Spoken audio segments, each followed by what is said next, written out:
Martin Luther King's a great example of going with love and not hatred, and and he changed lives. He's a hero of the world, I'd say, and he's an example of what we should be.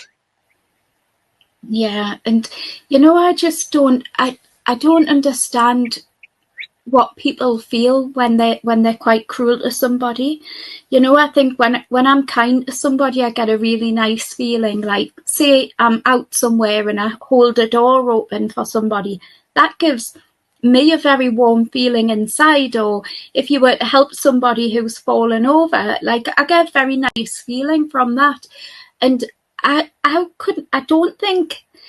don't know why, but I've never understood people who want to be mean, what that makes you feel. I don't see how that can bring you joy.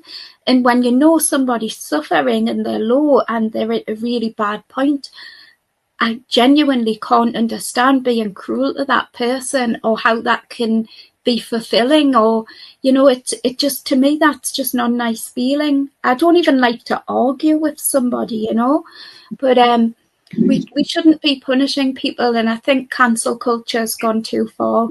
I don't think there should be the ability to have somebody cancelled from the internet and from their career, because once over, if you'd done something dumb, you'd maybe go to court for it, or you'd get a fine for it, or you'd get wrong off your parents for it, you'd get into trouble, but you'd never lose your job and have your livelihood gone and feel like you can't show your face in the street. I think it's just getting really out of hand, and there's been some very big cases of that, and every time there's a case where it goes too far and people start these hashtags about be kind, and then everyone wants to be nice to each other, they sharp forget and it goes back to being cruel again, and it just doesn't make no sense to me.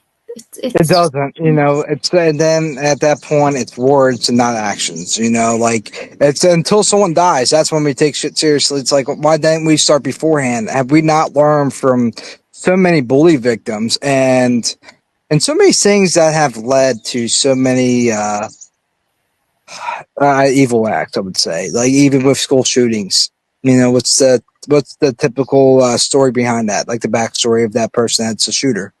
Usually he was severely bullied, had a bad home life, and was pushed to his breaking point where he kind of had like a mental breakdown and he lost his shit, and started, then obviously it cost many lives.